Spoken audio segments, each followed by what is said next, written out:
ભારતના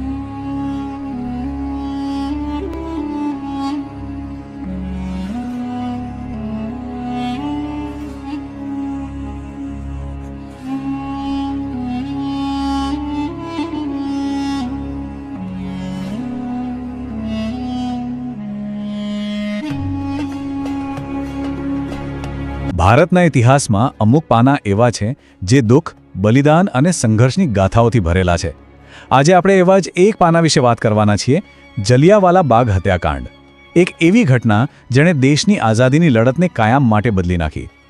13 એપ્રિલ 1919 આ માત્ર એક તારીખ નથી, આ ભારતના ઇતિહાસ પર ક્યારેય ન ભૂસી શકાય એવો એક ડાઘ છે.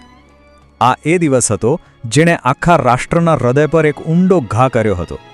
તો ચાલો આપણે એ સમયમાં પાછા ફરીએ. આ બધું બન્યું ક્યાં અને ક્યારે? એ સમય હતો બ્રિટિશ શાસનનો અને સ્થળ હતું પંજાબનું અમૃતસર શહેર. વિચારો એ સમયે માહોલ કેવો હશે. ભારત અંગ્રેજોના શાસન હેઠળ હતું અને તેમના કડક કાયદાઓને કારણે લોકોમાં ભારે ગુસ્સો અને અસંતોષ હતો.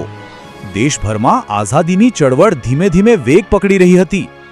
તો આટલા બધા તણાવ પાછળ હતું શું?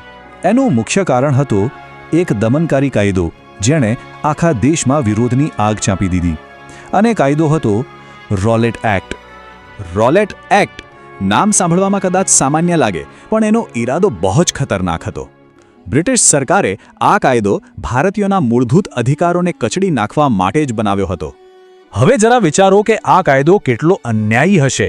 એ સરકારને કોઈપણ વ્યક્તિની ધરપકડ કરવાની છૂટ આપતો હતો, એ પણ કોઈ પુરાવા વગર. એટલું જ નહીં, કોઈ પણ જાતની સુનાવણી વગર 2 વર્ષ સુધી જેલમાં પૂરી દેવાની સત્તા પણ આપતો હતો. હા, તો નાગરિક સ્વતંત્રતા અને પ્રેસની આઝાદી પર સીધો હુમલો હતો. આવા કાળા કાયદા સામે લોકો ચૂપ બેસવા તૈયાર નહોતા અને એટલે જ તેઓ પોતાનો વિરોધ નોંધાવવા માટે એક જગ્યાએ ભેગા થયા. એ જગ્યા હતી અમૃતસરનો જલિયાંવાલા બાગ. આ કાળા કાયદા સામે પોતાનો અવાજ ઉઠાવવા માટે હજારોની સંખ્યામાં લોકો જલિયાંવાલા બાગમાં શાંતિપૂર્વક એકઠા થયા હતા. તેમનો હેતુ કોઈ હંગામો કરવાનો નહોતો, બસ શાંતિથી પોતાનો વિરોધ નોંધાવવાનો હતો. અને ત્યાં જે લોકો ભેગા થયા હતા ને, એમાં 2 કારણો હતા. કેટલાક લોકો કાયદાનો વિરોધ કરવા આવ્યા હતા, તો બીજા ઘણા લોકો પોતાના પરિવાર સાથે વૈશાખીનો તહેવાર મનાવવા આવ્યા હતા. એ કોઈ હિંસક ટોળું નહોતું. એમાં તો બાળકો, મહિલાઓ અને વૃદ્ધો પણ હતા. આ દુર્ઘટનાને સમજવા માટે બાગની બનાવટને સમજવી ખૂબ જરૂરી છે. જલિયાંવાલા બાગ ચારે બાજુથી ઊંચી દિવાલોથી ઘેરાયેલો હતો અને બહાર નીકળવાના રસ્તાઓ એ તો ખૂબ જ સાંકડા હતા. થોડી જ વારમાં આ બગીચો એક જીવલેણ જાળ બનવાનો હતો. અને પછી ઇતિહાસની એક કાળી ઘડી આવી.